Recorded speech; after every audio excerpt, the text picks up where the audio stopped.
살을 에이는 듯한 칼바람이 불어오는 새벽의 노량진 수산시장이었습니다. 체감 온도가 영하 15도 밑으로 뚝 떨어진 매서운 겨울 날씨였죠.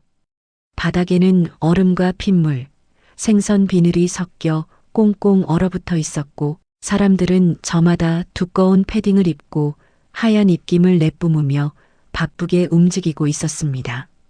그 복잡하고 활기찬 시장 한가운데로 검은색 최고급 세단 한 대가 미끄러지듯 들어섰습니다.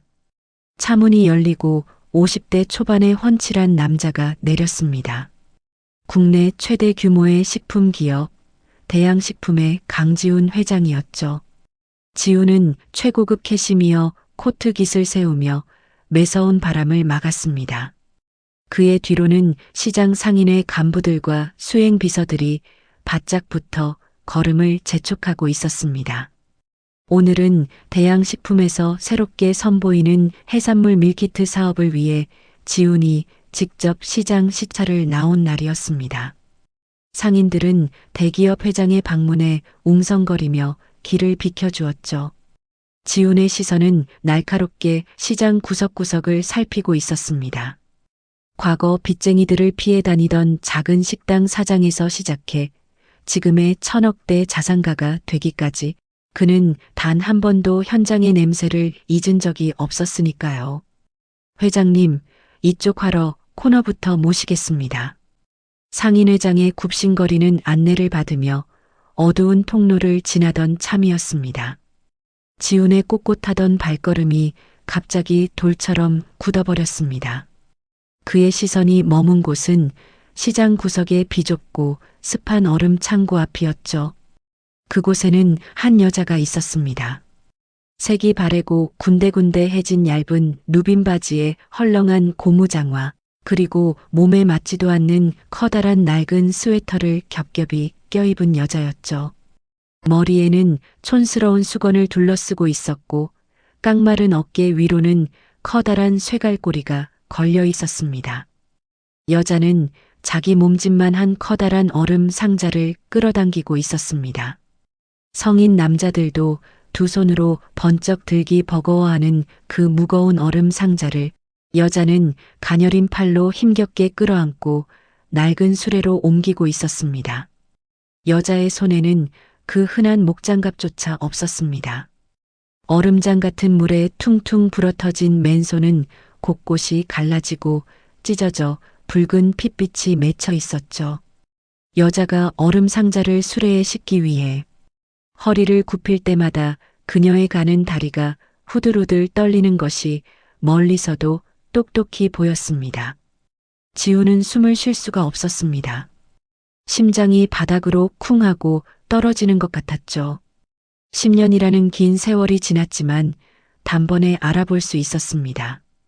그 깡마르고 초라한 여자, 얼음물에 젖어 덜덜 떨면서도 이를 악물고 무거운 상자를 나르는 저 여자는 바로 10년 전 자신이 집에서 내쫓았던 전처 이서연이었습니다. 서연은 지훈이 사업 실패로 빚더미에 앉아 도망 다니던 그 비참한 시절 자신의 결혼 반지까지 팔아 지훈의 낡은 외투를 사주며 곁을 묵묵히 지켜주던 사람이었습니다. 하지만 지훈이 다시 일어서고 회사가 커지기 시작할 무렵 서연은 외도라는 끔찍한 오명을 쓰고 집에서 쫓겨나야만 했죠. 지훈의 여동생이 꾸며낸 악독한 거짓말과 조작된 사진들 때문이었습니다. 당시 지훈은 배신감에 눈이 멀어 서연의 변명은 단 한마디도 듣지 않았습니다. 위자료 한 푼 주지 않고 그녀가 평소 아끼던 옷가지조차 챙기지 못한 채 한겨울 맨몸으로 길거리에 내쫓았었죠. 그렇게 모질게 버려졌던 서연이었습니다. 곱고 단아했던 얼굴은 온데간데없고 푹 꺼진 볼과 시커멓게 탄 피부, 그리고 고된 노동으로 굽어버린 허리만이 남아있었죠. 지훈은 믿을 수가 없었습니다. 아무리 빈손으로 나갔다고 해도 돈 많은 남자와 바람이 났다던 여자가 어떻게 저렇게 처참한 모습으로 살고 있는 건지 도무지 이해할 수 없었습니다. 저 여자 누굽니까? 지훈의 목소리가 짐승의 신음처럼 낮고 거칠게 떨렸습니다. 수행비서와 상인회장이 당황하며 지훈의 시선을 따라갔습니다. 아, 저 얼음 배달하는 아줌마 말씀이십니까?요. 상인회장이 머리를 극적이며 대답했습니다. 저 아줌마가 우리 시장에서 제일 지독한 사람입니다. 이 뼈가 시린 한겨울에도 하루도 안 빠지고 새벽 2시부터 나와서 저렇게 맨손으로 얼음을 나르거든요. 젊은 남자들도 골병 든다고 다 도망가는 일인데 벌써 몇 년째 저러고 있습니다. 참 기구하고 독한 여자죠. 지훈의 주먹이 하얗게 질리도록 꽉 쥐어졌습니다. 독하다니, 기구하다니. 자신이 알던 서연은 벌레 한 마리도 함부로 잡지 못하던 여린 사람이었습니다. 추위를 유난히 타서 겨울이면 항상 지훈의 따뜻한 품에 파고들던 여자였죠. 그런 서연이 영하 15도의 날씨에 얼음물에 맨손을 담그고 막노동을 하고 있다니 가슴이 갈기갈기 찢어지는 것 같았습니다. 얼음 상자를 수레에 다 실은 서연이 굽은 허리를 펴고 소매 끝으로 이마에 땀을 닦았습니다. 그리고 낡은 수레의 손잡이를 잡고 걸음을 내디디려던 순간이었습니다. 얼어붙은 핏물 바닥에 미끄러진 서연의 고무장화가 중심을 잃고 헛디뎌졌습니다. 짧은 비명과 함께 서연이 바닥으로 매동댕이 쳐졌습니다. 그 바람에 수레 위에 위태롭게 쌓여있던 무거운 얼음 상자 하나가 떨어지며 서연의 얇은 다리를 그대로 덮치고 말았죠. 묵직한 얼음 덩어리들이 와르르 쏟아지며 날카로운 파편들이 사방으로 튀었습니다. 아이고, 조심 좀 하지. 주변 상인들이 혀를 찼지만 다들 자기 새벽 장사에 바빠 선뜻 나서서 도와주는 이는 아무도 없었습니다. 서연은 엎어진 채로 한참을 일어나지 못했습니다. 덜덜 떨리는 손으로 얼음 바닥을 짚고 힘겹게 몸을 일으키려 했지만 다리를 덮친 얼음의 무게 때문인지 다시 털썩 주저앉고 말았죠. 서연의 입술은 파랗게 질려 있었고 찢어진 맨손에서는 붉은 피가 하얀 얼음 위로 뚝뚝 떨어져 내렸습니다. 지훈은 더 이상 참을 수가 없었습니다. 대기업 회장의 체면이고 시찰이고 뭐고 다 내팽개친 채 그는 무작정 서연을 향해 달려갔습니다. 회장님, 수행비서가 깜짝 놀라 다급하게 불렀지만 지훈의 귀에는 아무 소리도 들리지 않았습니다. 오직 차가운 바닥에 쓰러져 핏방울을 흘리고 있는 가여운 전처의 모습만이 눈에 들어올 뿐이었죠. 지훈은 서연의 곁으로 무너져 내리듯 무릎을 꿇었습니다. 비싼 캐시미어 코트 자락이 얼음물에 젖는 것 따위는 안중에도 없었습니다. 그는 서연의 다리를 짓누르고 있던 무거운 얼음 상자를 두 손으로 거칠게 밀쳐버렸습니다. 평소 운동으로 다져진 지훈의 힘에도 꽤 묵직하게 느껴지는 무게였습니다. 이런 걸 그 뼈만 남은 몸으로 매일 나르고 있었다니 지훈의 눈시울이 붉게 달아올랐습니다. 괜찮습니까? 다친 데는 없소. 지훈이 심하게 떨리는 손으로 서연의 깡마른 어깨를 감싸쥐었습니다. 서연은 갑자기 다가와 자신을 도와주는 낯선 고급 코트 차림의 남자에게 화들짝 놀라며 고개를 푹 숙인 채 몸을 잔뜩 움츠렸습니다. 죄송합니다. 제가 길을 막아서 정말 죄송합니다. 얼른 치우겠습니다. 서연의 목소리는 지독한 감기에 걸린 듯 심하게 갈라져 있었고 극도의 공포에 질린 사람처럼 잘게 떨리고 있었습니다. 사람들의 눈치를 보며 반사적으로 굽신거리는 그 비굴하고 처절한 태도에 지훈의 억장이 형체도 없이 무너져 내렸습니다. 고개를 들지도 못하고 허둥지둥 바닥에 흩어진 얼음. 조각들을 맨손으로 주워 담으려는 서연의 얇은 손목을 지훈이 덥석 잡았습니다. 얼음보다 더 차갑고 굳은 살로 딱딱하게 굳어버린 도무지 사람의 살결 같지 않은 손이었습니다. 그만하시오. 당신 손에서 피가 나지 않소. 지훈의 목소리가 울음기를 가득 머금고 심하게 흔들렸습니다. 그제야 서연이 하려던 행동을 멈추고 천천히 고개를 들었습니다. 낡은 수건 아래로 땀에 젖어 헝클어진 머리카락, 시멘트 바닥에 긁혀 피장이가 진 뺨, 그리고 고단함과 피로에 찌든 탁한 눈동자. 두 사람의 시선이 차가운 새벽 공기를 가르며 허공에서 부딪혔습니다. 서연의 흐릿하던 눈동자가 지훈의 얼굴을 알아보자 점차 커지더니 이내 극도의 경악과 공포로 물들었습니다. 숨이 턱 막힌 듯 서연의 갈라진 입술이 벌어졌지만 아무런 소리도 새어나오지 않았죠. 마치 저승사자라도 본 사람처럼 서연의 온몸이 사시나무 떨듯 격렬하게 떨리기 시작했습니다. 당신, 지훈의 입술 사이로 짐승의 앓는 소리 같은 탄식이 흘러나왔습니다. 서연아. 그 이름을 다시 부르는 순간 10년 동안 억눌러왔던 후회와 미안함, 그리고 걷잡을 수 없는 의문과 분노가 지훈의 가슴 속에서 화라산처럼 터져 올랐습니다. 돈 많은 남자와 바람이 났다더니 도대체 왜 이런 끔찍한 곳에서 짐승처럼 일하고 있는 것인지 묻고 싶은 말이 산더미 같았습니다. 하지만 서연은 지훈의 손을 거칠게 뿌리쳤습니다. 그리고 비틀거리며 얼음 바닥에서 일어났죠. 서연의 눈에는 눈물 대신 깊은 두려움과 회피하고 싶은 당혹감만이 가득했습니다. 지훈이 무언가 말을 꺼내기도 전에 서연은 망가진 얼음 수레의 손잡이를 움켜쥐고 다리를 절뚝이며 도망치듯 그 자리를 벗어나기 시작했습니다. 잠깐, 서연아. 잠깐만 내 얘기 좀 들어. 지훈이 애타게 부르며 뒤따라가려 했지만 어느새 달려온 수행 비서들이 지훈의 양팔을 붙잡으며 막아섰습니다.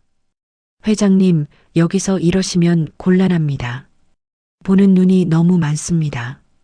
비서의 다급한 목소리에 지훈은 억지로 발걸음을 멈출 수밖에 없었습니다.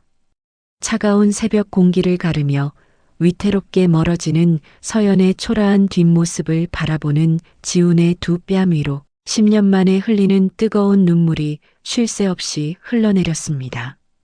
서연이 힘겹게 끌고 가는 술의 바퀴 자국을 따라 그녀의 찢어진 손에서 흐른 붉은 핏방울이 하얀 얼음 바닥 위로 점점이 찍혀 있었습니다. 그 처절하고 가슴 아픈 흔적을 멍하니 내려다보며 지훈은 입술에 피가 나도록 꽉 깨물었습니다. 대체 10년 동안 그녀에게 무슨 일이 있었던 건지, 왜 그 돈 많다는 불륜남은 온데간데없고 이 혹한의 수산시장에서 얼음을 나르며 피를 흘리고 있는 건지, 지훈은 반드시 모든 진실을 알아내겠다고 다짐했습니다. 시끄러운 시장 상인들의 웅성거림 속에서도 지훈의 시간은 오직 멀어지는 서연의 뒷모습을 향해 처절하게 멈춰 서 있었습니다. 지훈은 멍하니 최고급 가죽 의자에 주저앉아 있었습니다. 넓고 화려한 회장실 통유리창 너머로 서울의 화려한 야경이 내려다 보였지만 그의 눈에는 오직 수산시장 바닥에 엎어져 피를 흘리던 서연의 깡마른 모습만이 어른거렸습니다. 10년 전 돈 많은 놈과 눈이 맞아 도망간 줄로만 알았던 전처였습니다. 자신을 배신하고 호의호식하며 살 줄 알았던 여자가 어째서 영하 15도의 칼바람 속에서 맨손으로 얼음을 나르며 짐승처럼 살고 있는 것인지 도무지 납득할 수가 없었죠. 지훈의 머릿속은 온통 혼란과 의문으로 터질 것만 같았습니다. 김 비서, 당장 들어오게. 지훈의 목소리는 분노와 슬픔으로 형편없이 갈라져 있었습니다.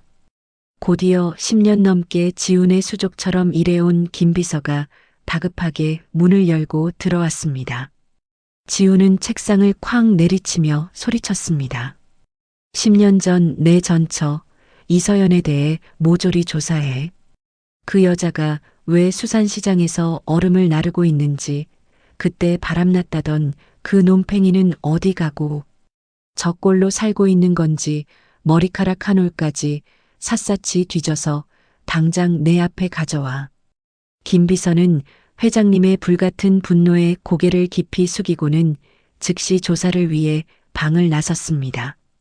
지우는 피가 나도록 입술을 깨물었습니다. 만약 그 놈팽이에게 버림받고 적골이 된 거라면 속이 시원해야 정상일 텐데 가슴 한구석이 쇠꼬챙이로 쑤시듯 끔찍하게 아파왔습니다. 겨울만 되면 손발이 차갑다며 자신의 품에 파고들던 여린 서연의 얼굴이 떠올랐기 때문입니다.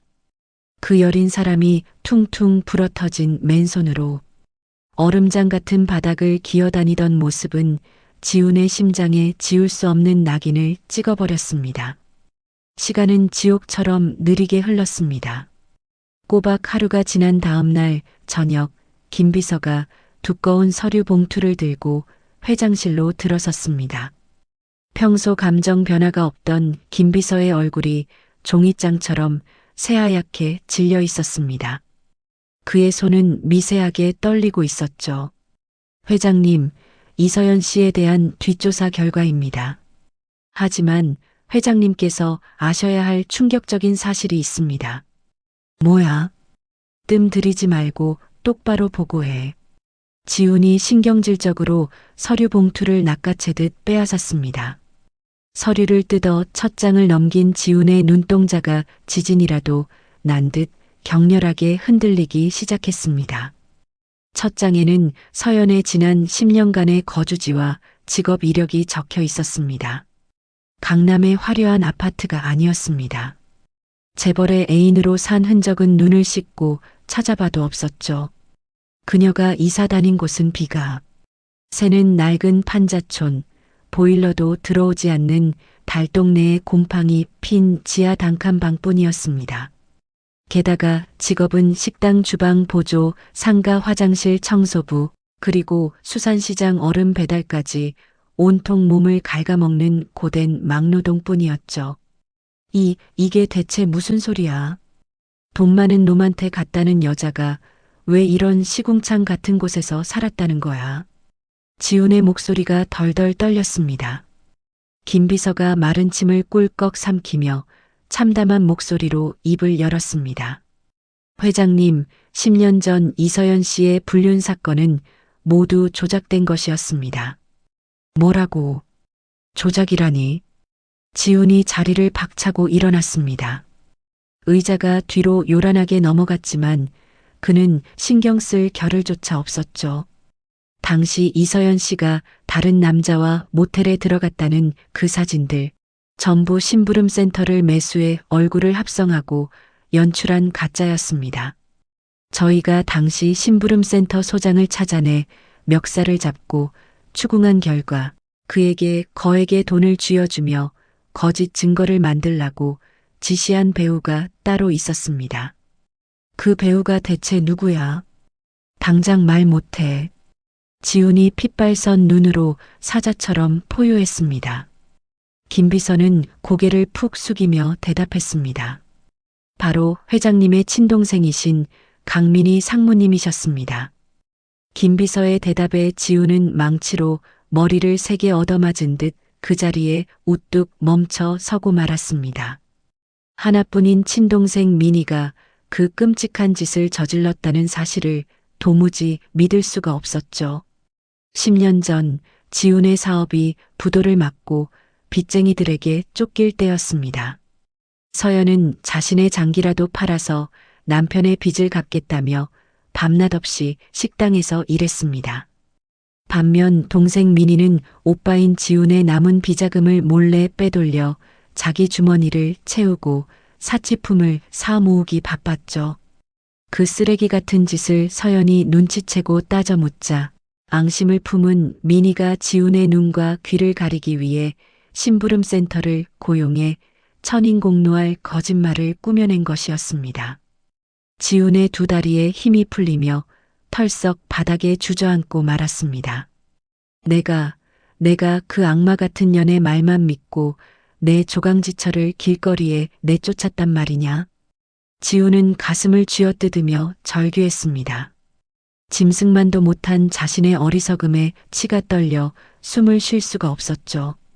서연이 눈물로 결백을 호소하며 매달렸을 때 더러운 손 치우라며 그녀를 차갑게 밀쳐버렸던 자신의 과거가 생생하게 떠올라 구역질이 날 지경이었습니다. 하지만 충격은 여기서 끝이 아니었습니다.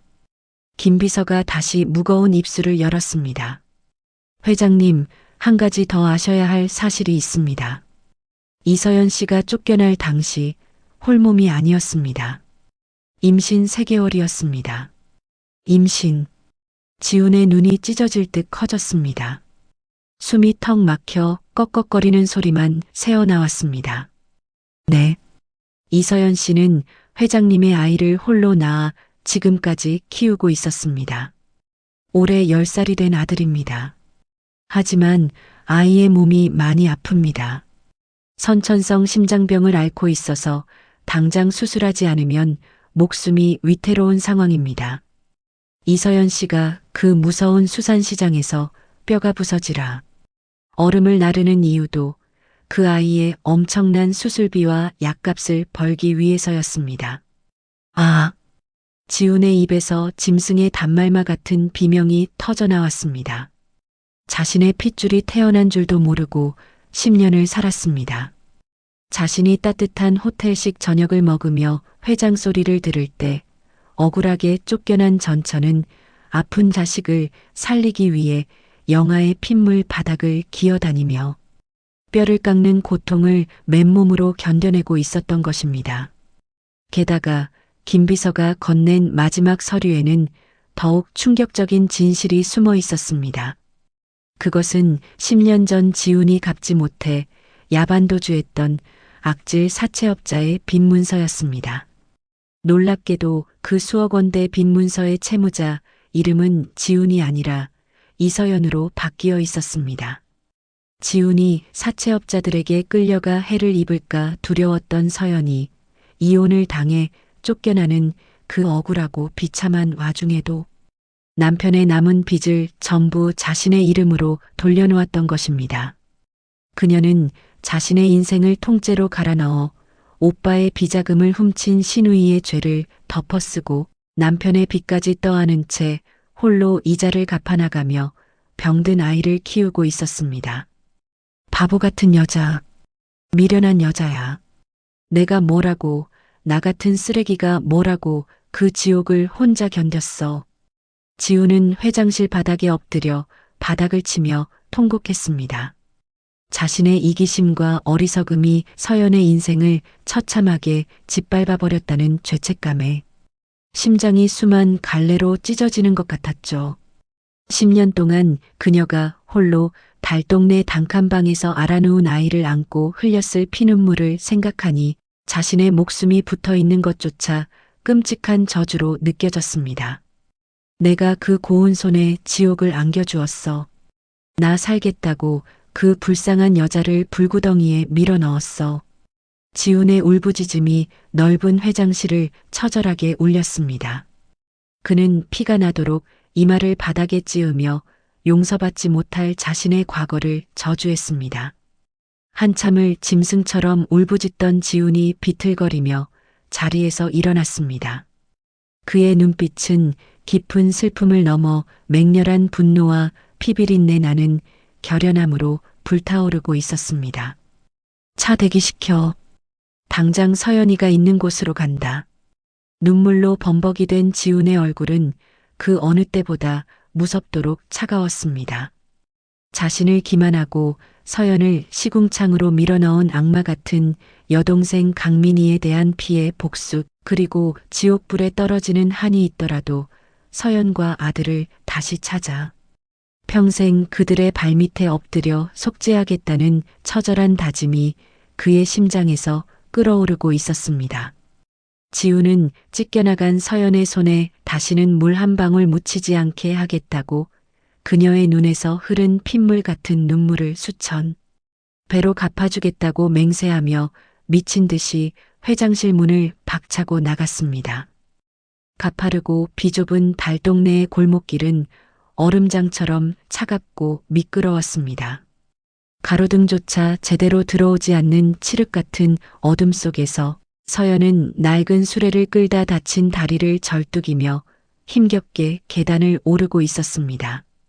새벽 수산시장에서 넘어지며 얼음 상자에 짓눌린 오른쪽 발목은 퉁퉁 부어올라 한 걸음을 내디딜 때마다 뼛속까지 시린 통통을 동반했지만 그녀는 이를 악물고 발걸음을 재촉했습니다. 시장 구석에서 우연히 마주친 지훈의 얼굴이 자꾸만 눈앞에 어른거려 숨이 막힐 것 같았기 때문입니다. 10년 만에 본 전 남편은 예전에 그 쫓기듯 초라하던 모습이 아니라 머리부터 발끝까지 귀티가 흐르는 대기업 회장님의 모습이었습니다. 서연은 자신의 처참한 꼴을 그에게 들켰다는 수치심보다 혹시라도 그가 자신의 뒤를 캐어 숨겨진 아들의 존재를 알게 될까봐 심장이 터질 듯 두려웠습니다. 쓰러져가는 판잣집 문을 열고 들어가자 냉장고 속보다 더 차가운 냉기가 훅 끼쳐왔습니다. 기름값이 없어 한겨울에도 보일러를 틀지 못하는 비좁은 단칸방이었죠. 벽에는 시커먼 곰팡이가 피어 있었고 얇은 이불 한 채가 덩그러니 놓인 방바닥은 얼음장처럼 찼습니다. 엄마 왔어요. 어둠 속에서 가늘고 앳된 목소리가 들려왔습니다. 서연의 10살 난 아들 민우였습니다. 선천성 심장병을 앓고 있는 민우는 또래보다 한참이나 작고 뼈만 앙상하게 남은 모습이었습니다. 아이는 추위에 입술이 새파랗게 질린 채로 엄마가 오기만을 기다리며 언손을 호호 불고 있었습니다. 우리 강아지 안 자고 있었어. 엄마가 늦어서 미안해. 서연은 얼른 다친 다리를 등 뒤로 감추고 수산시장에서 찢어지고 피가 난 맨손을 점퍼 주머니 속에 깊숙이 찔러 넣었습니다. 아이에게 자신의 상처투성이 손을 보여주고 싶지 않았던 것이죠. 서연은 억지로 밝은 미소를 지으며 차가운 바닥을 기어가 아이를 품에 와락 끌어안았습니다. 아이의 몸은 불덩이처럼 뜨거웠지만 손발은 얼음장같이 차가웠습니다. 엄마, 오늘 많이 추웠죠? 시장에서 또 무거운 거 나른 거예요. 엄마 바지에서 피 냄새 나요. 민우가 가쁜 숨을 몰아쉬며 서연의 품으로 파고들었습니다. 아이의 예리한 후각과 엄마를 걱정하는 그 다정한 목소리에 서연의 가슴이 갈기갈기 찢어지는 듯 했습니다. 아니야, 오늘 생선집 아주머니가 일 도와줬다고 고기 구워주셔서 냄새가 밴 거야. 우리 민우 숨쉬기 좀 어때? 가슴 많이 아파. 서연이 다급하게 아이의 창백한 뺨을 어루만지며 물었습니다. 민우는 애써 고개를 저었지만 아이의 숨소리는 쇳소리가 섞여 쌕쌕거리고 있었습니다. 당장이라도 큰 병원에 데려가 수술을 시켜야 한다는 의사의 말이 서연의 귓가에 맴돌았지만 그녀의 수중에는 그 엄청난 수술비는커녕 당장 내일 먹일 약값조차 턱없이 부족했습니다. 엄마, 나 안 아파요. 그러니까 엄마도 나 때문에 울지 마요. 나 빨리 커서 돈 많이 벌면 엄마 따뜻한 집에 살게 해줄게요. 민우가 고사리 같은 손을 뻗어 서연의 눈가에 맺힌 눈물을 닦아주었습니다.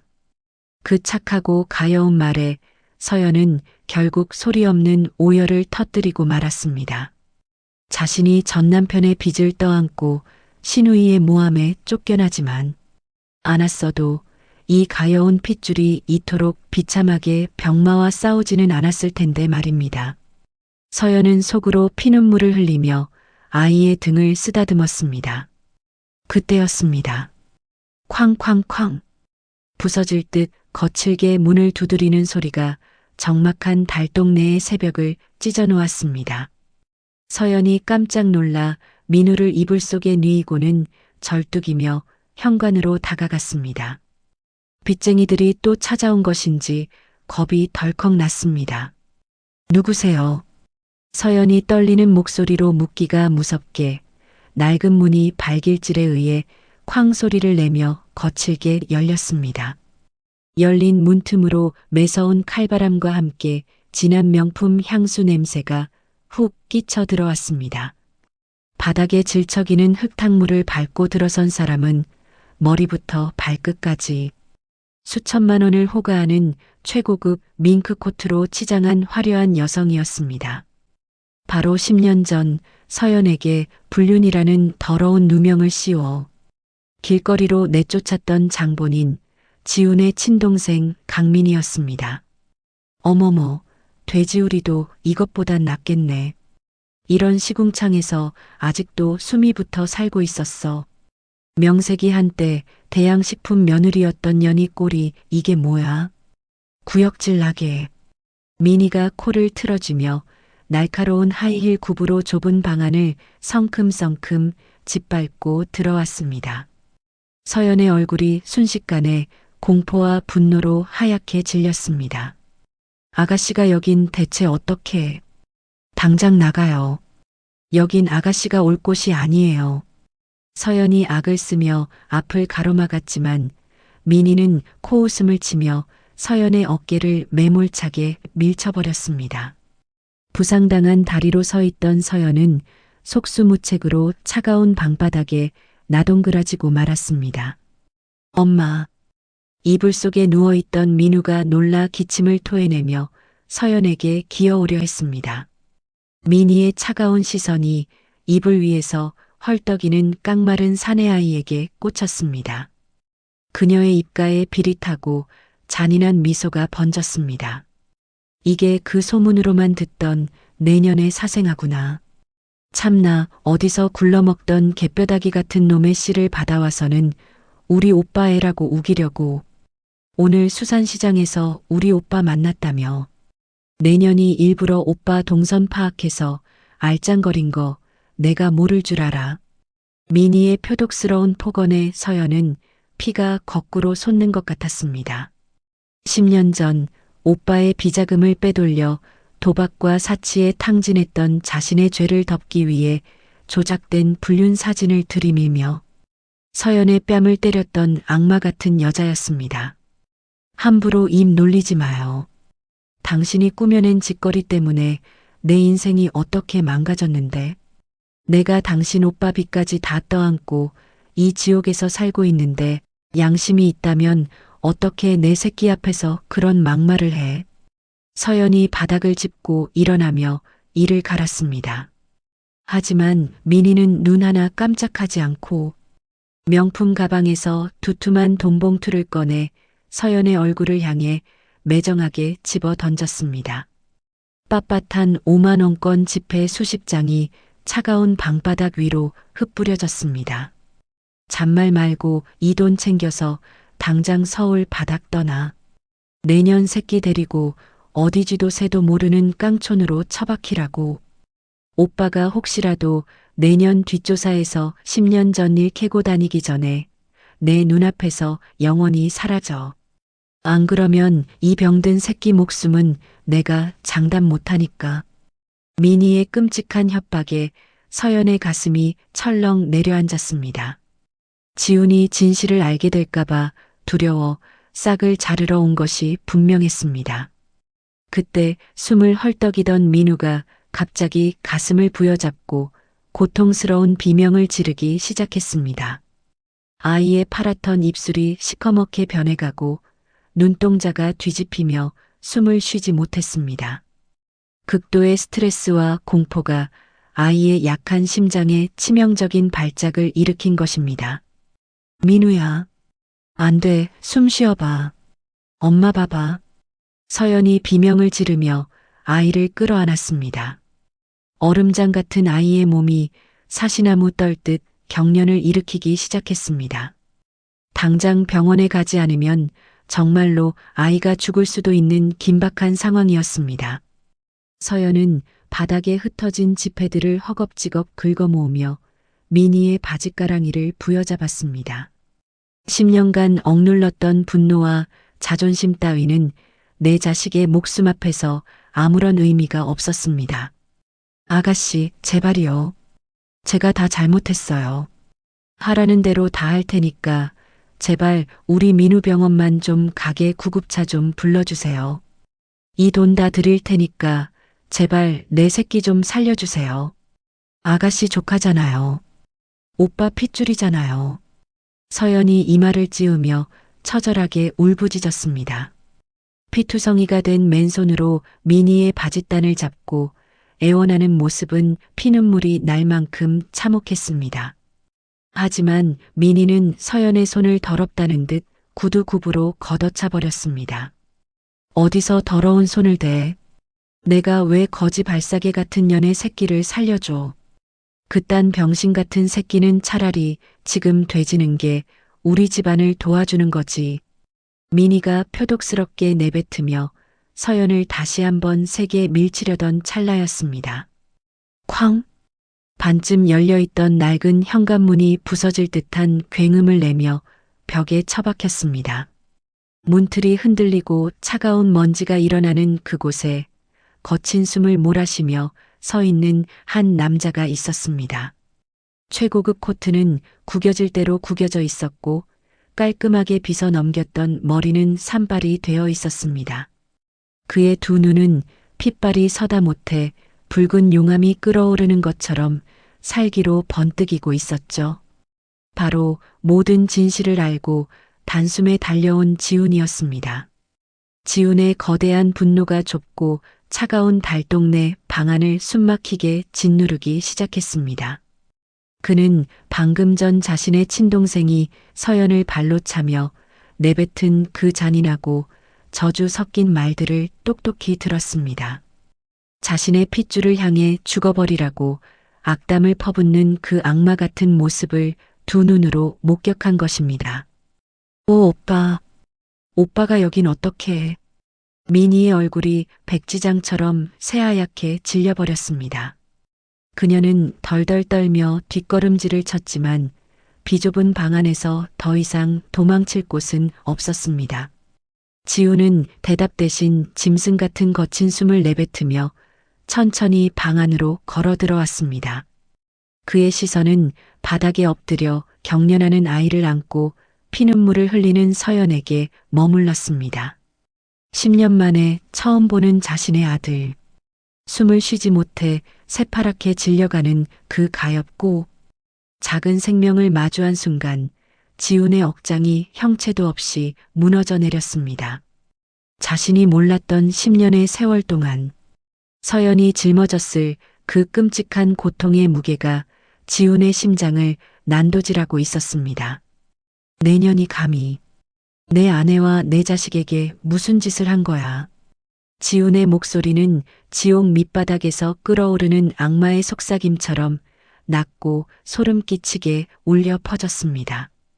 그는 천천히 미니를 향해 고개를 돌렸습니다. 그 눈빛에 담긴 것은 10년간 자신을 기만하고 천륜을 끊어놓은 짐승에 대한 무자비한 심판의 예고였습니다. 서연은 지훈의 등장에 얼어붙은 채 눈물만 하염없이 쏟아내고 있었고 좁고 차가운 방 안에는 오직 죽음과도 같은 무거운 정막만이 흐르기 시작했습니다. 비좁고 차가운 달동네의 단칸방 안은 일순간 얼어붙은 듯 끔찍한 정적이 맴돌았습니다. 지훈의 두 눈에서 뿜어져 나오는 살기는 당장이라도 눈앞의 동생을 찢어 죽일 듯 맹렬하게 타오르고 있었죠. 평생 오빠의 재력에 기대어 아나무인으로 살아왔던 미니조차 그 압도적인 분노 앞에서는 다리가 풀려 주저앉고 말았습니다. 오, 오빠. 그게 아니라 이 천박한 년이 먼저 나한테 돈을 뜯어내려고. 미니가 새파랗게 질린 입술을 달달 떨며 변명을 늘어놓으려던 찰나였습니다. 지훈은 더 이상 듣기 역겹다는 듯 미니를 향해 성큼 다가갔습니다. 그리고 망설임 없이 손을 높이 치켜들어 그녀의 뺨을 잇는 힘껏 내리쳤습니다. 짝하는 파열음이 좁은 방 안을 날카롭게 찢어 놓았습니다. 미니는 비명조차 지르지 못하고 바닥으로 고꾸라져 입술을 터뜨렸습니다. 10년 전 서연의 뺨을 때리고 길거리로 내쫓았던 그 손길 그대로 아니, 수십 배는 더 잔인하게 되돌려받은 일격이었죠. 내년에 그 더러운 주둥이 당장 다물어. 내년이 꿈인 10년 전에 그 악마 같은 짓거리. 내가 모를 줄 알았어. 내 비자금을 훔친 것도 모자라 내 조강지처를 창녀로 몰아내고 이제는 내 핏줄까지 죽이려 들어. 지훈의 포효가 달동네의 새벽을 뒤흔들었습니다. 문 밖에서 대기하고 있던 수행 비서들이 놀라 방 안으로 뛰어들어왔습니다. 지훈은 쓰러져 부들부들 떠는 민희를 벌레 보듯 내려다보며 끔찍하게 차가운 목소리로 명령을 내렸습니다. 김 비서, 이 쓰레기 같은 년 당장 끌어내서 지하실에 가둬. 내 허락 떨어지기 전까지 물 한 모금도 주지 말고 2년 명의로 된 모든 계좌와 카드 지금 당장 다 동결시켜. 내 아들이 깨어나는 대로 2년이 지은 죄값, 살갗을 벗겨서라도 철저하게 치르게 해줄 테니까. 비서들이 비명을 지르며 발악하는 민희의 양팔을 거칠게 꺾어 밖으로 질끌고 나갔습니다. 방 안을 가득 채웠던 역겨운 향수 냄새가 사라지고 나자 지우는 곧바로 서연과 아이가 쓰러져 있는 차가운 방바닥으로 무너져 내리듯 무릎을 꿇었습니다. 서연의 품에 안긴 아이는 이미 호흡이 거의 끊어질 듯 헐떡이며 눈동자가 뒤집혀가고 있었습니다. 10년 만에 처음 보는 내 아들. 핏줄이 당긴다는 옛말이 틀리지 않았는지 지우는 아이의 창백한 얼굴을 보는 순간 심장이 날카로운 칼로 난도질 당하는 듯한 극심한 고통을 느꼈습니다. 지우는 한치의 망설임도 없이 자신이 입고 있던 수백만 원짜리 캐시미어 코트를 벗어 얼음장처럼 차가운 아이의 몸을 꽁꽁 감쌌습니다. 그리고 벌벌 떠는 서연의 어깨를 단단히 감싸 안으며 자리에서 벌떡 일어났습니다. 서연아, 정신 차려. 내가 왔어. 늦어서 정말 미안해. 아이부터 무조건 살리자. 지훈의 굵은 눈물이 서연의 차가운 뺨 위로 뚝뚝 떨어져 내렸습니다. 서연은 지훈의 품에 안긴 채 넋이 나간 사람처럼 아이의 이름만 애타게 부르짖고 있었죠. 지훈은 코트로 감싼 아이를 품에 꽉 안고 다리를 다친 서연을 부축하며 달동네의 가파른 계단을 미친 듯이 뛰어내려갔습니다. 골목 어귀에 대기하고 있던 최고급 세단이 뒷문을 활짝 열고 그들을 기다리고 있었습니다. 지훈이 서연과 아이를 뒷좌석에 밀어넣고 자신도 뛰어올라 타자마자 차는 무서운 속도로 굉음을 내며 병원을 향해 질주하기 시작했습니다. 차 안에서 지훈은 떨리는 손으로 휴대폰을 꺼내 들었습니다. 그가 전화를 건 곳은 서울에서 가장 큰 대학병원의 병원장이었죠. 원장님, 나 대양식품 강지훈입니다. 지금 당장 VIP 응급실 병상 비우고 소아심장외과 최고 의료진들 전부 대기시키세요. 내 아들입니다. 내 핏줄이 지금 숨을 안 쉰다고요. 돈은 얼마가 들어도 좋으니 무조건 살려내세요. 지훈의 목소리에는 권력자의 위엄과 아버지가 뿜어내는 처절한 절박함이 동시에 묻어나고 있었습니다. 병원장이 혼비백산하여 알겠다고 대답하는 소리가 전화기 너머로 들려왔죠. 그 모습을 멍하니 지켜보던 서연은 참았던 눈물을 폭포수처럼 쏟아내기 시작했습니다. 지난 10년간 아이가 숨을 헐떡이며 죽어갈 때마다 서연은 구급차 안에서 발만 동동 굴러야 했습니다. 대학병원 응급실에 도착해도 밀린 수술비와 병원비 때문에 차가운 복도 의자에 방치되기 일쑤였고 의사들의 바짓가랑이를 붙잡고 살려달라 애원해도 돌아오는 건 차가운 외면뿐이었습니다. 그런데 남편이 나타나 전화 한 통을 걸자 감히 쳐다보지도 못하던 최고 권위의 의사들이 자신의 아이를 위해 대기한다는 사실이 너무나도 서럽고 한탄스러웠던 것입니다. 돈이 무엇이기에, 힘이 무엇이기에 내 새끼가 그토록 끔찍한 고통을 겪어야 했단 말인가? 서연은 아이의 파란 입술을 쓰다듬으며 짐승처럼 오열했습니다. 지우는 그런 서연의 어깨를 끌어안고 함께 피눈물을 흘렸습니다. 병원의 VIP 전용 출입구에 차가 미끄러지듯 멈춰 서자마자 대기하고 있던 수십 명의 의료진이 일사불란하게 달려들어 아이를 이동식 침대에 눕혔습니다. 심폐소생술이 시작되고 아이의 입에 산소호흡기가 씌워졌습니다. 환자분, 보호자분은 밖에서 대기해 주십시오. 최선을 다하겠습니다. 육중한 수술실 문이 굳게 닫히고 빨간불이 켜졌습니다. 서연은 수술실 문을 붙잡고 스르르 바닥으로 주저앉아 버렸습니다. 10년간 아이 하나만을 바라보고 악착같이 버텨왔던 긴장의 끈이 끊어지며 서연의 온몸에서 힘이 빠져나간 것이었죠. 지훈이 황급히 다가가 쓰러지는 서연을 부축했습니다. 화려하고 밝은 병원 복도의 조명 아래서 다시 마주한 전처의 모습은 어두운 달동네에서 보았을 때보다 훨씬 더 참혹했습니다. 영양실조로 푹 꺼진 뺨, 시멘트 바닥에 긁혀 피딱지가 앉은 이마, 그리고 무엇보다 지훈의 심장을 찢어놓은 것은 서연의 두 손이었습니다. 지훈은 무릎을 꿇고 앉아 차가운 복도 바닥에 널브러진 서연의 손을 조심스럽게 감싸쥐었습니다. 그것은 도무지 사람의 손이라고 믿을 수 없을 만큼 끔찍하게 망가져 있었습니다. 수산시장의 얼음물에 얼고 녹기를 반복해 동상으로 검붉게 죽어있는 피부, 칼에 베이고 얼음에 긁혀 꿰맨 자국이 훈장처럼 남은 마디마디, 그리고 굳은 살이 돌덩이처럼 박혀 지문조차 닳아 없어진 손가락들. 한때는 매니큐어를 바르고 피아노를 치며 환하게 웃던 그토록 아름답고 보드랍던 손이었습니다. 이 고운 손이 어쩌다 이렇게. 서연아, 미안해. 내가 짐승만도 못한 놈이야. 눈이 멀고 귀가 먹어서 그 악마 같은 년의 속임수에 넘어가 당신을 지옥으로 밀어 넣었어. 나를 죽여줘. 제발 나를 용서하지 마. 지우는 서연의 흉측하게 망가진 손에 얼굴을 묻고 짐승처럼 오열했습니다. 수천억을 가진 대기업의 회장이라는 체면도 모두 버린 채 그는 차가운 병원 바닥에 엎드려 전처의 발끝에 입을 맞추며 처절하게 참회했습니다.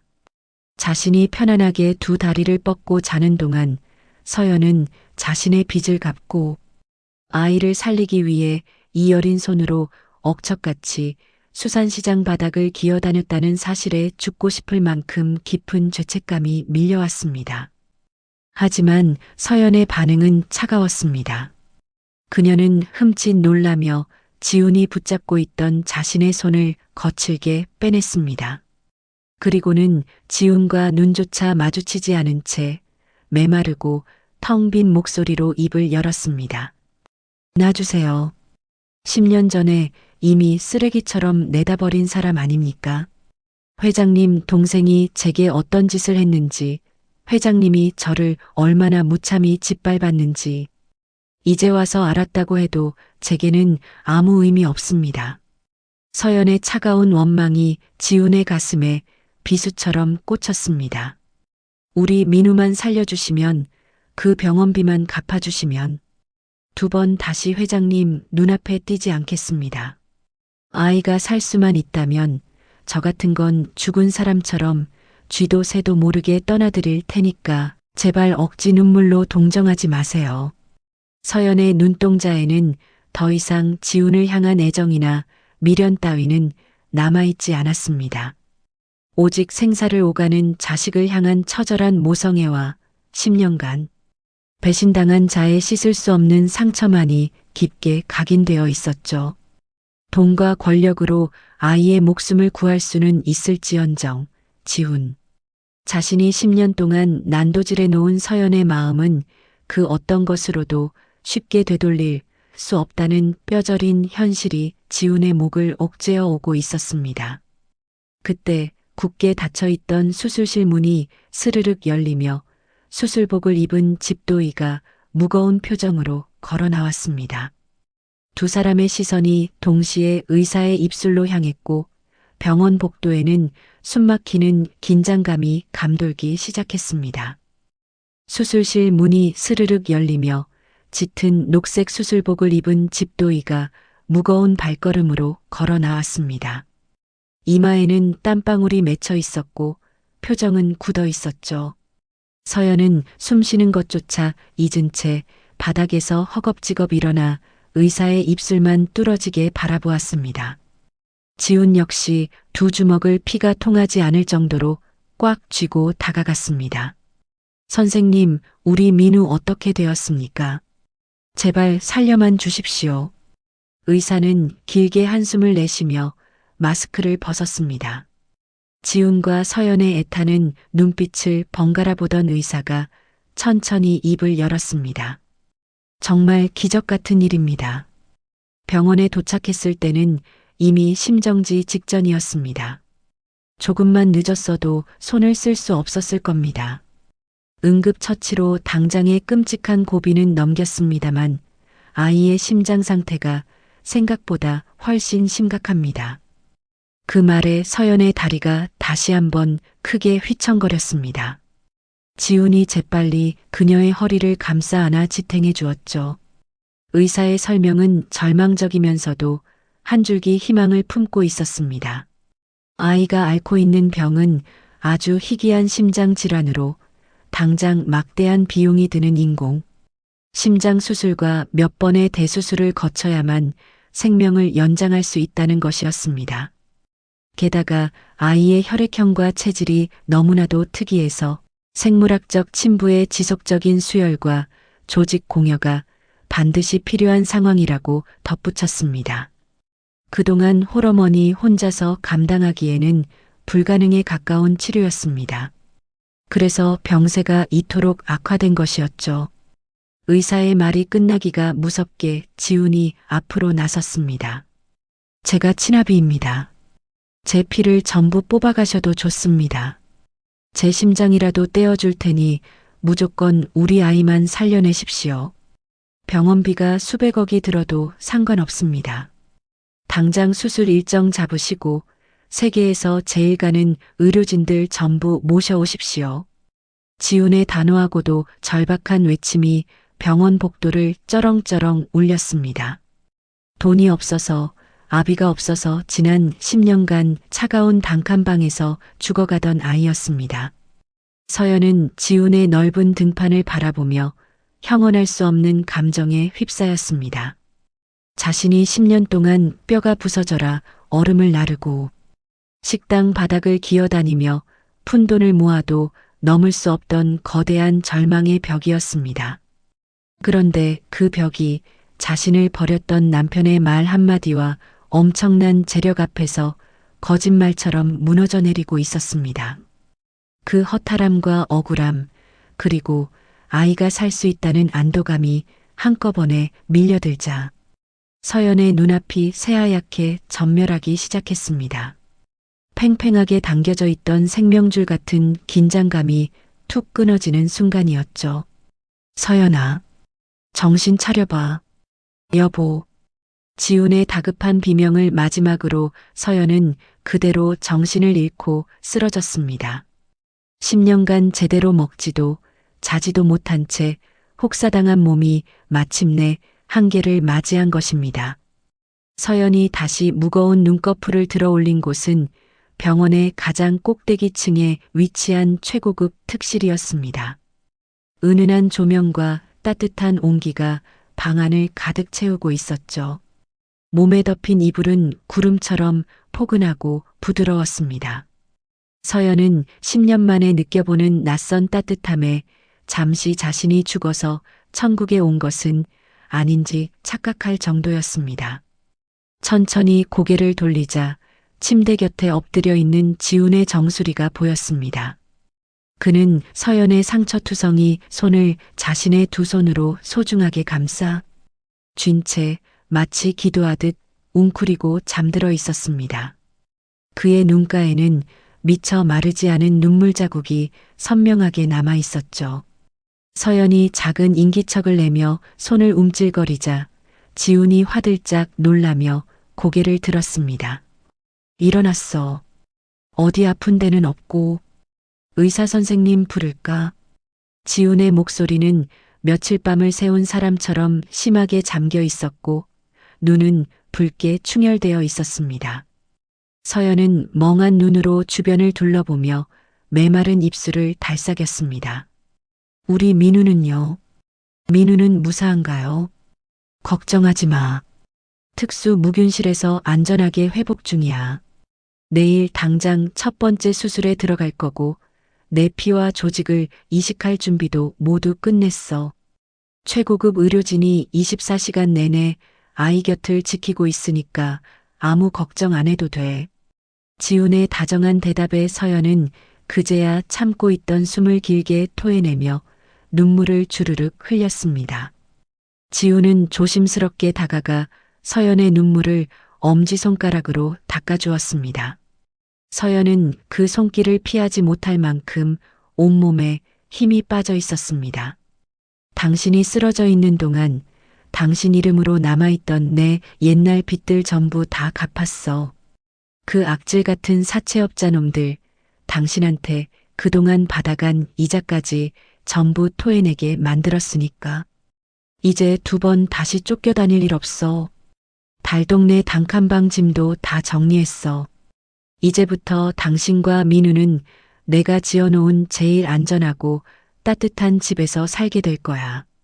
지훈의 말은 너무나도 꿈만 같아서 서연은 믿을 수가 없었습니다.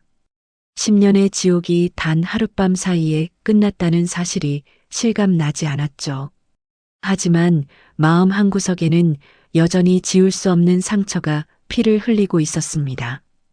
당신 동생이 꾸민 짓이라 해도 나를 믿어주지 않고 매몰차게 내쫓았던 건 바로 당신이잖아. 서연의 눈동자에 맺힌 원망을 읽은 지우는 가슴을 쥐어뜯으며 고개를 숙였습니다. 알아. 당신이 나를 평생 벌레 보듯 저주해도 할 말이 없어.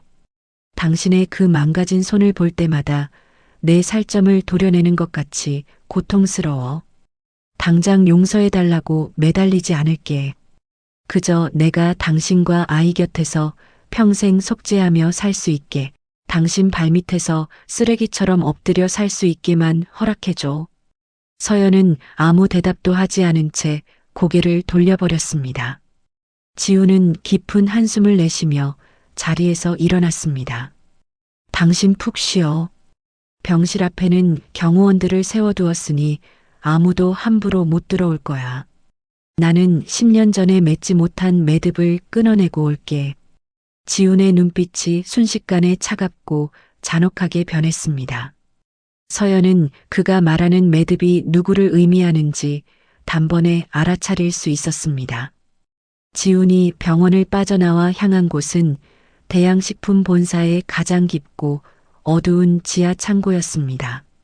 서늘한 한기가 감도는 철문을 열고 들어가자 바닥에 웅크려 덜덜 떨고 있는 여동생 미니의 모습이 보였습니다. 화려했던 밍크 코트는 먼지투성이가 되어 엉망으로 구겨져 있었고 머리는 산발이 된 채 짐승처럼 헐떡이고 있었죠. 하루 꼬박 물 한 모금 마시지 못하고 차가운 시멘트 바닥에 내동댕이 쳐진 미니는 지훈이 들어오는 발소리에 기겁하며 엎드려 빌기 시작했습니다. 오빠, 제발 나 좀 살려줘. 내가 미쳤었어. 오빠 돈 욕심에 눈이 멀어서 내가 짐승 같은 짓을 했어. 제발 한 번만 용서해줘. 미니가 눈물 콧물을 쏟으며 지훈의 구두코에 매달렸습니다. 하지만 지훈은 역겹다는 듯 발을 거칠게 털어내며 미니를 바닥으로 걷어찼습니다. 용서. 내가 감히 그 더러운 입으로 용서라는 단어를 올려. 내년이 꾸민 짓 때문에 내 아내와 내 핏줄이 10년 동안 겪은 생지옥을 생각하면 지금 당장 내년에 살가 죽을 벗겨서라도 시원찮아. 지훈의 목소리는 분노를 넘어 얼음장처럼 차갑게 식어 있었습니다. 그는 품에서 두툼한 서류 뭉치를 꺼내 미니의 얼굴 위로 집어 던졌습니다. 내년 명의로 된 재산, 주식, 집, 차, 전부 내가 걷어들였다. 내가 빼돌렸던 내 비자금에 10년치 이자까지 쳐서 모조리 몰수했어. 넌 이제 길거리에 나앉은 거지보다 못한 신세야. 미니의 두 눈이 공포로 크게 확장되었습니다. 평생을 오빠의 돈으로 사치하며 살아왔던 그녀에게 전 재산 몰수는 사형 선고나 다름없었습니다. 안 돼. 오빠, 제발 그것만은 안 돼. 내가 어떻게 길바닥에서 살아. 미니가 미친 듯이 소리치며 발악했지만 지우는 차가운 미소만을 지을 뿐이었습니다. 길바닥에서 어떻게 사냐고. 10년 전 내년이 서연이한테 한 짓이 바로 그거야. 임신한 몸으로 한겨울 길바닥에 쫓겨나 핏물 고인 수산시장 바닥을 기어다니며 살게 만든 게 바로 너다고. 내가 싼 똥이니까 너도 똑같이 얼음물에 맨손을 담그고 바닥을 기며 10년을 살아봐. 지우는 바닥에 몸부림치는 미니의 옷깃을 잔인하게 움켜쥐고 들어 올렸습니다. 미니의 비명소리가 지하 창고를 섬뜩하게 울렸죠. 잘 들어. 당장 경찰서로 가서 내년이 꾸민 불륜 조작 사기극부터 횡령까지 남김없이 자백해. 그리고 서연이 병실 앞에 무릎 꿇고 기어가서 피가 나도록 이마를 찌으며 사죄해. 만약 내 말대로 하지 않는다면 이 정도로 끝나지 않을 거다. 넌 살아서 나가는 것보다 차라리 죽는 게 낫다고 빌게 될 테니까. 지우는 미니를 바닥으로 거칠게 내동댕이 친 뒤 묻은 먼지를 털어내듯 손을 툭툭 털고 차갑게 몸을 돌렸습니다. 지하 창고에는 모든 것을 잃고 절망에 빠진 미니의 처절한 짐승 같은 울음소리만이 음산하게 메아리치고 있었습니다. 이제 지훈의 남은 인생 목표는 단 하나뿐이었습니다. 자신의 목숨을 바쳐서라도 아들을 살려내고 서연의 얼어붙은 마음을 녹여 다시는 그녀의 눈에서 눈물이 흐르지 않게 하는 것. 지훈은 굳은 결의를 다지며 어두운 지하실의 철문을 박차고 나갔습니다. 운명의 수술날 아침이 밝았습니다. 병원의 VIP 병동 전체가 무거운 긴장감으로 휩싸여 있었죠. 창밖으로는 매서운 겨울바람이 불고 있었지만 병원 안은 숨소리조차 크게 내기 힘들 만큼 고요했습니다. 서연은 수술실 앞 차가운 복도 의자에 앉아 두 손을 꽉 쥐고 있었습니다. 10년 동안 수산시장에서 얼어붙고 찢겨 감각마저 무뎌진 손이었지만 지금 이 순간만큼은 심장이 손끝에서 뛰는 것처럼 격렬하게 떨리고 있었죠. 수술실 문이 열리고 환자복으로 갈아입은 지훈이 이동식 침대에 누운 채 밖으로 나왔습니다. 대기업 회장의 위풍당당했던 모습은 온데간데 없고 며칠 밤을 뜬 눈으로 지새워 수척해진 한 남자가 있을 뿐이었습니다. 지훈은 자신의 몸에서 뼈와 살을 도려내고 모든 피를 쏟아부어서라도 아이를 살리겠다는 굳은 의지로 가득 차 있었습니다. 의료진이 침대를 멈춰 세우자 지훈은 힘겹게 고개를 돌려 멍하니 서 있는 서연을 바라보았습니다. 서연아, 내 얼굴 똑바로 봐. 내가 우리 민우 꼭 살려서 데리고 나올게. 내 목숨을 끊어내서라도 우리 아들 심장 다시 뛰게 만들 테니까 넌 여기서 흔들리지 말고 기다려. 지훈의 목소리는 갈라지고 탁했지만 그 어느 때보다 단호하고 절박했습니다. 서연은 차마 고개를 들지 못하고 바닥만 내려다보았습니다. 남편에 대한 끔찍한 원망과 배신감으로 10년을 버텨왔는데 지금 자신의 눈앞에서 목숨을 걸고 아이를 살리려는 그의 모습에 굳게 얼어붙었던 마음의 벽이 조금씩 금이 가고 있었던 것입니다.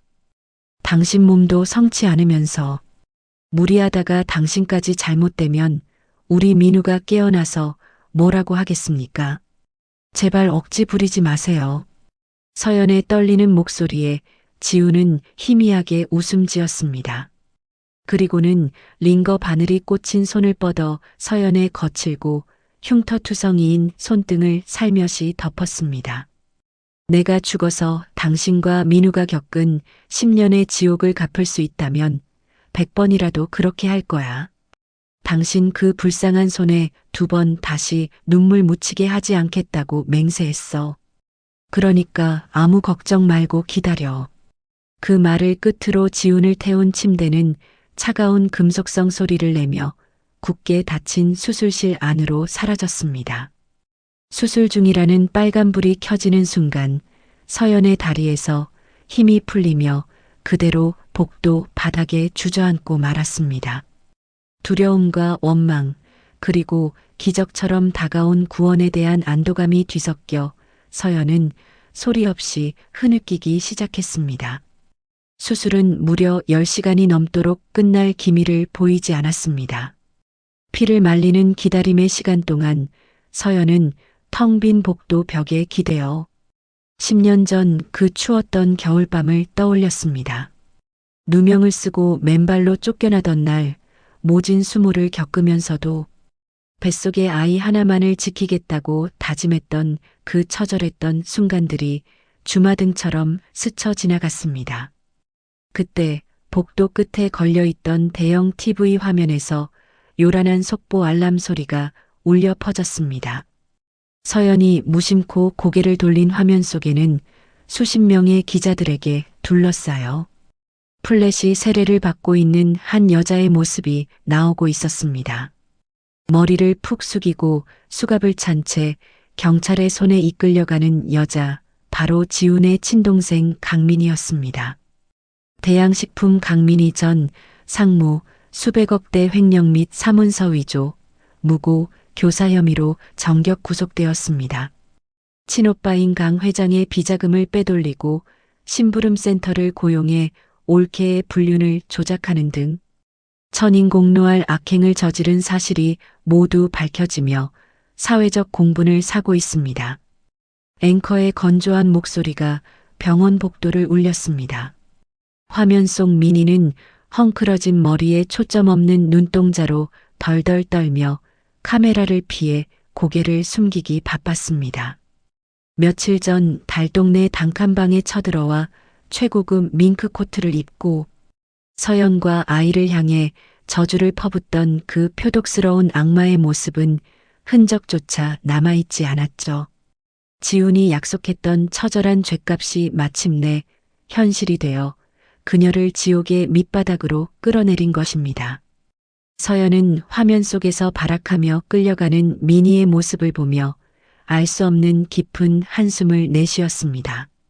가슴속에 맺혀있던 10년 묵은 시커먼 피딱지가 떨어져 나가는 듯한 후련함과 동시에 이 지독한 비극을 만들어낸 인간의 탐욕이 얼마나 덧없는 것인지 뼈저리게 느껴졌습니다. 딩동. 무거운 침묵을 깨고 수술실의 빨간불이 마침내 초록색으로 바뀌었습니다.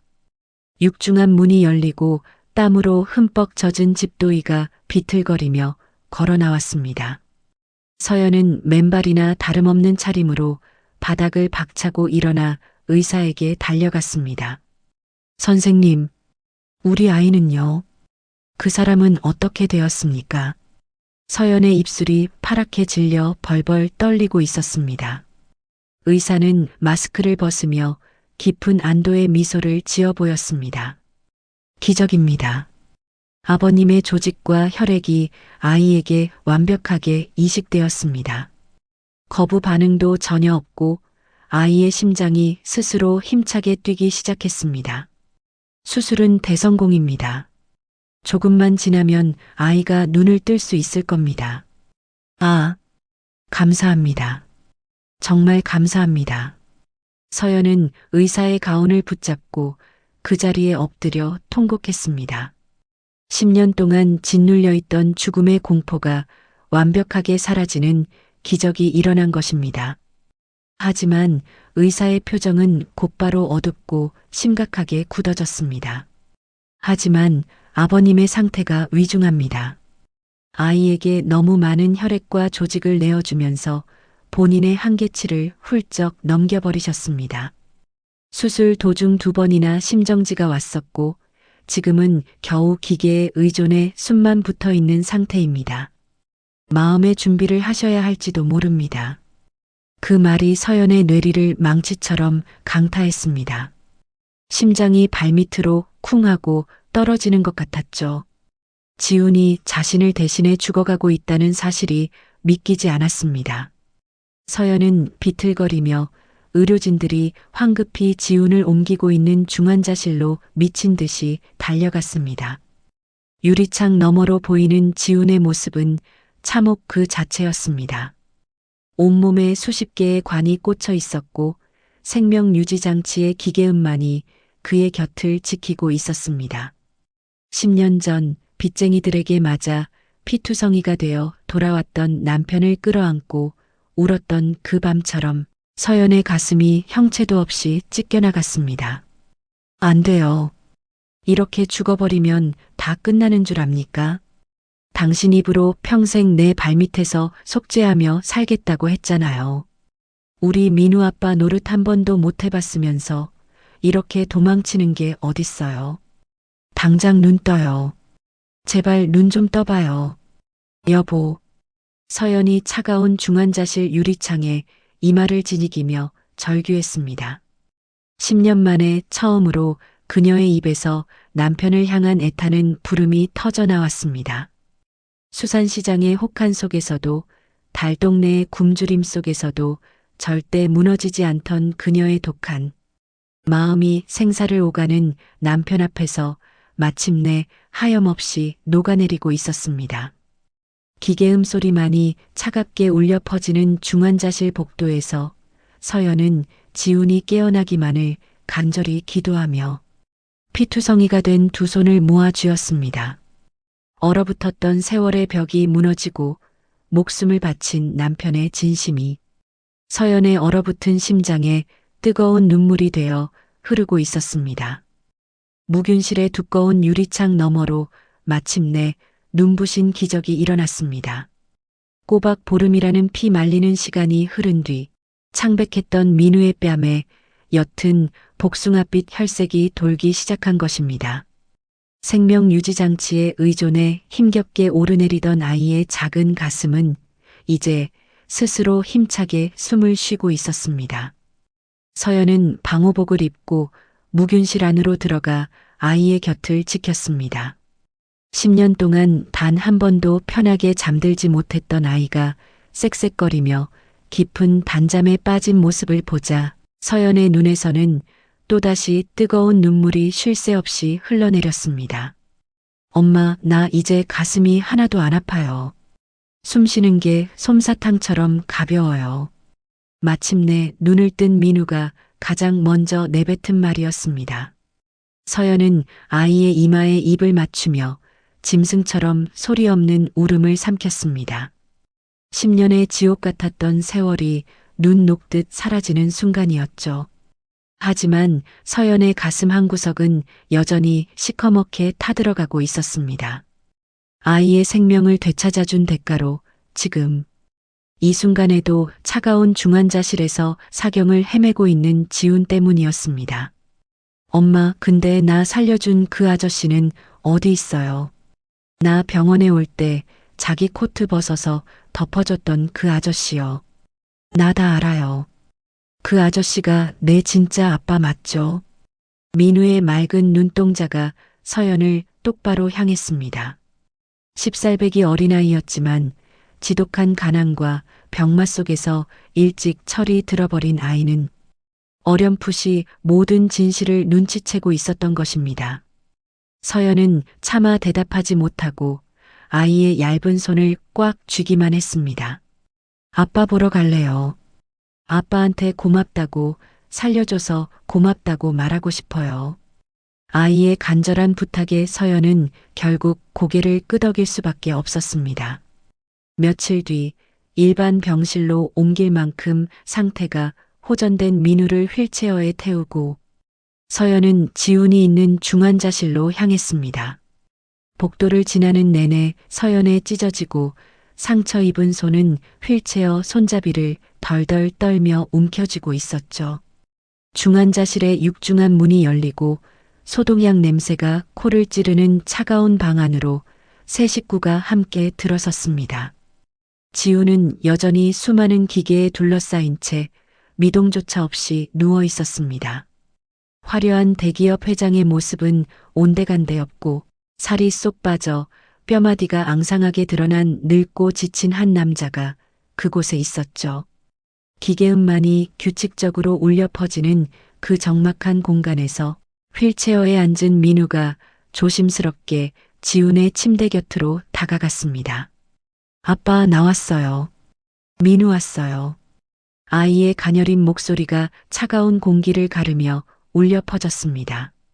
하지만 지훈은 아무런 미동도 없었습니다. 굳게 닫힌 두 눈은 영영 떠지지 않을 것처럼 무겁게 가라앉아 있었죠. 아빠, 나 이제 안 아파요. 아빠가 피도 나눠주고 좋은 거 다 줘서 나 이제 친구들처럼 막 뛰어다닐 수도 있대요. 그러니까 아빠도 빨리 일어나요. 나 아빠랑 축구도 하고 싶고 목마도 타보고 싶단 말이에요. 민우가 고사리 같은 손을 뻗어 바늘이 잔뜩 꽂힌 지훈의 커다란 손을 꼭 쥐었습니다. 그 모습을 지켜보던 서연은 참지 못하고 두 손으로 얼굴을 감싼 채 오열하고 말았습니다. 10년 동안 아빠 없는 자식이라 손가락질 받으며 상처받았던 아이였습니다. 아빠가 생기면 가장 먼저 하고 싶은 일들을 수첩에 빼곡히 적어두었던 아이의 소박한 꿈들이 서연의 가슴을 후벼 팠습니다. 여보, 제발 눈 좀 떠봐요. 우리 민우가 이렇게 부르잖아요. 당신 입으로 그랬잖아. 평생 우리 옆에서 속죄하면서 살겠다고. 당신이 지은 죄 당신이 직접 살아서 다 갚으라고. 이렇게 무책임하게 죽어버리면 나보고 어쩌라는 거야. 평생 당신 원망하면서 살게 만들 작정이야.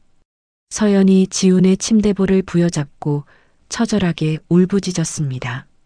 10년 동안 수산시장에서 얼음을 나르며 독하게 버텨왔던 여자의 껍데기는 완전히 부서져 내렸습니다. 그녀의 가슴 속에 꽁꽁 얼어붙어 있던 미움과 원망은 아이를 살리기 위해 자신의 모든 것을 내어준 남편의 숭고한 희생 앞에서 이미 산산조각이 나버린 지 오래였습니다. 이제 남은 것은 그를 향한 지독한 연민과 10년 전 다 주지 못했던 사랑의 잔해뿐이었죠. 내가 다 용서할게. 당신 동생이 한 짓도 당신이 나 믿어주지 않고 내쫓았던 것도 다 잊을게. 그러니까 제발 나랑 우리 민우 혼자 두지 마. 당신 없이 또 어떻게 살아. 제발 일어나, 지훈 씨. 서연의 뜨거운 눈물이 지훈의 창백한 손등 위로 뚝뚝 떨어져 내렸습니다. 서연의 갈라지고 흉터투성이인 거친 손이 지훈의 차가운 뺨을 감싸 안았습니다. 10년 전 빚쟁이들에게 쫓겨 불안에 떨던 남편의 얼굴을 쓰다듬어 주던 바로 그 다정한 손길이었죠. 그때였습니다. 서연의 뜨거운 눈물이 닿은 지훈의 뺨이 미세하게 떨리는가 싶더니 굳게 닫혀있던 그의 눈꼬리에서 맑은 눈물 한 방울이 주르륵 흘러내렸습니다. 엄마, 아빠가 울어요. 아빠 눈에서 눈물 나요. 민우가 깜짝 놀라며 지훈의 손을 더욱 꽉 쥐었습니다. 생명유지장치의 모니터 위로 일직선에 가깝게 뛰던 심장. 박동 그래프가 조금씩, 아주 조금씩 요동치기 시작했습니다. 마치 깊은 바닷속에 가라앉아 있던 잠수함이 수면 위로 빛을 향해 떠오르듯 지훈에 멈춰있던 생명력이 아이의 목소리와 서연의 뜨거운 용서에 반응하며 필사적으로 심장을 뛰게 만들고 있었던 것입니다. 선생님, 의사 선생님, 여기 좀 와보세요. 제 남편이 눈물을 흘려요. 서연이 미친 듯이 복도를 향해 소리쳤습니다. 밖에서 대기하고 있던 의료진들이 다급하게 병실 안으로 쏟아져 들어왔습니다. 의사가 황급히 지훈의 동공을 확인하고 활력 징후를 체크하는 동안 서연은 민우를 끌어안고 숨죽여 기도했습니다. 환자분 의식이 돌아오고 있습니다. 기적입니다. 아버님의 강인한 의지가 뇌파를 깨우고 있어요. 의사의 격양된 목소리에 서연은 다리에 힘이 풀려 그대로 바닥에 주저앉고 말았습니다.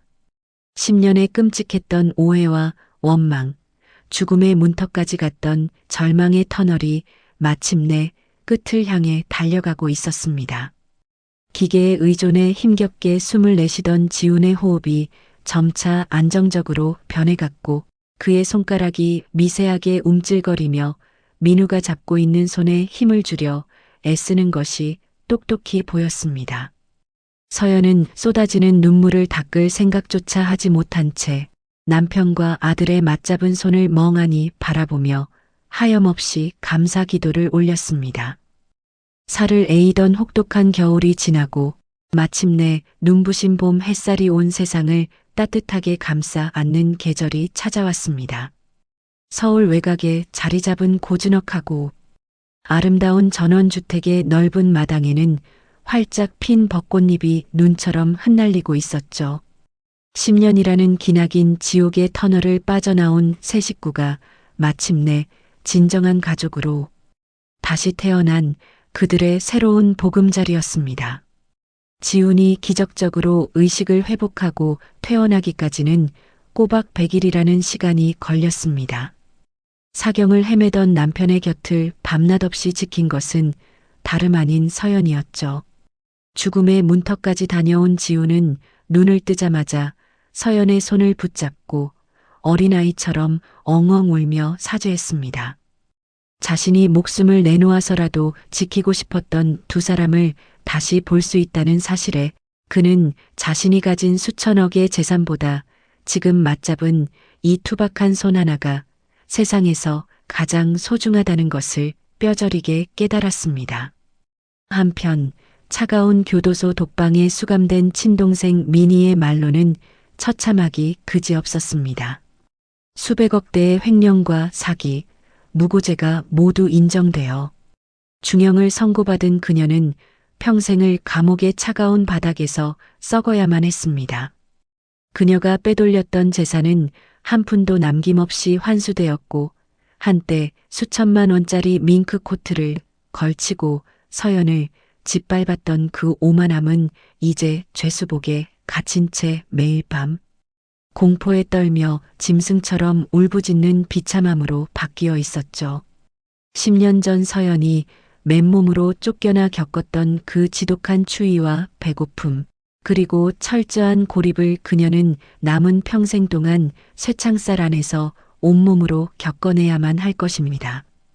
그것은 하늘이 내린 그리고 지훈이 집행한 가장 완벽하고도 처절한 인과응보였습니다. 다시 따뜻한 햇살이 내리쬐는 전원주택의 마당으로 시선을 옮기면 믿을 수 없을 만큼 평화로운 풍경이 펼쳐지고 있었습니다. 아빠, 이쪽으로 공 차주세요. 나 이제 엄청 멀리 찰 수 있어요. 푸른 잔디밭 위를 이리저리 뛰어다니며 맑은 웃음을 터뜨리는 아이는 바로 민우였습니다. 10년 동안 선천성 심장병으로 차가운 단칸방에 누워 숨만 헐떡이던 아이라고는 믿기지 않을 만큼 아이의 얼굴에는 붉은 혈색이 돌고 있었고 팔다리에는 제법 단단한 근육이 붙어 있었죠. 지훈의 건강한 피와 심장 조직을 이식받은 아이는 하루가 다르게 쑥쑥 자라며 온전한 생명력을 뿜어내고 있었습니다. 오냐, 우리 아들. 아빠가 진짜 세게 찬다.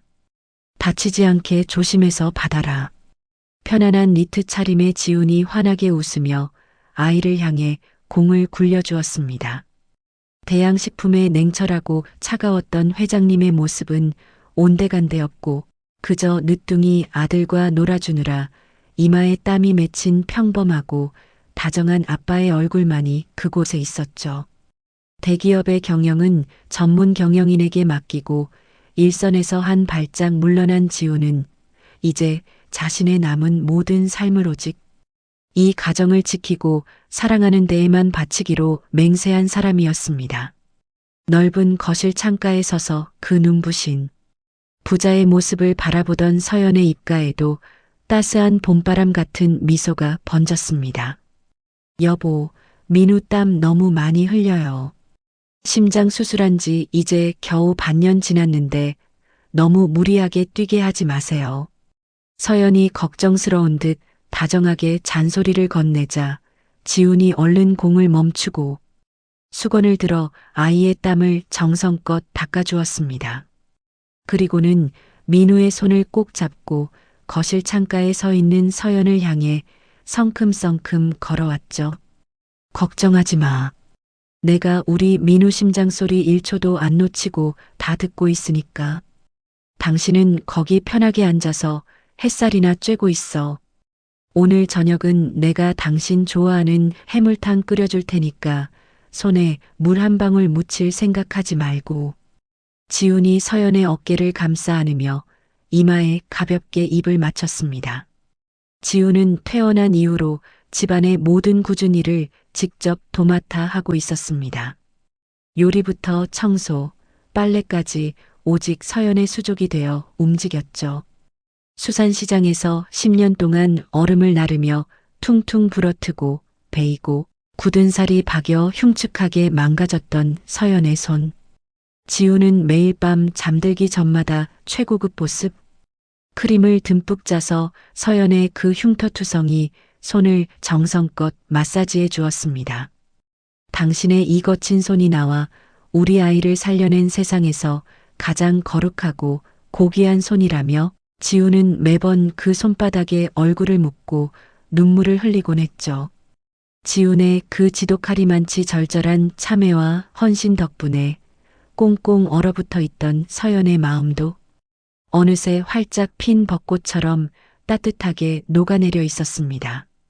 여보, 지훈이 부드러운 목소리로 서연을 불렀습니다. 서연이 고개를 돌려 그를 바라보자 지훈은 자신의 주머니에서 작고 낡은 상자 하나를 꺼냈습니다. 그것은 10년 전 지훈의 사업이 망해 빚쟁이들에게 쫓길 때 서연이 남편의 낡은 외투를 사주기 위해 전당포에 팔아버렸던 바로 그 결혼 반지였습니다. 지훈이 사람을 풀어 전국을 뒤진 끝에 기적적으로 다시 찾아낸 것이었죠. 이 반지, 당신 손에서 빼버리게 만든 그날부터 내 인생은 지옥이었어. 10년 동안 당신이 겪은 고통을 생각하면 나는 평생 당신 발밑에서 기어다녀도 모자란 놈이야. 하지만 서연아, 나한테 딱 한 번만 더 기회를 줘. 당신의 이 상처투성이 손, 내가 죽는 그날까지 절대 놓지 않고 따뜻하게 감싸줄게. 다시 나랑 결혼해 줄래? 지훈의 두 눈에는 진심이 가득 담긴 굵은 눈물이 차올라 있었습니다. 옆에 서 있던 민우가 엄마의 옷자락을 살며시 잡아당기며 배시시 웃었습니다. 엄마 아빠가 엄마 엄청 많이 사랑한대요. 나도 엄마 아빠랑 영원히 같이 살고 싶어요.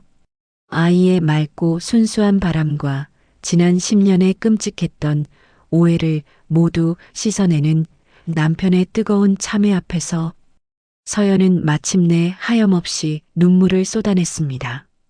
기쁨과 감동, 그리고 지나간 세월에 대한 후련함이 뒤섞인 아름다운 눈물이었습니다. 서연이 말없이 고개를 끄덕이자 지우는 떨리는 손으로 서연의 거칠고 흉터 남은 약지 손가락에 그 작고 반짝이는 반지를 천천히 끼워 주었습니다. 세상 그 어떤 보석보다 빛나는 완벽한 사랑의 징표였죠.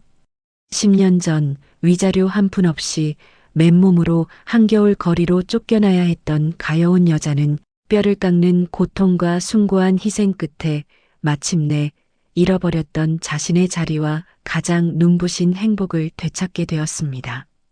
지훈이 서연을 품에 와락 끌어안았고 민우 역시 엄마 아빠의 다리에 매달리며 까르르 웃음을 터뜨렸습니다. 세 사람을 감싸 안은 따스한 봄, 햇살 아래 모진 겨울을 이겨내고 피어난 벚꽃잎들이 그들의 축복처럼 화사하게 흩날리고 있었습니다. 얼음장 같았던 수산시장의 혹한도 눈물로, 밤을 지새우던 달동네의 굶주림도 이제는 모두 지나간 과거가 되었습니다. 오직 서로의 온기로 가득 채워질 그들의 눈부신 내일만이 기다리고 있을 뿐이었습니다.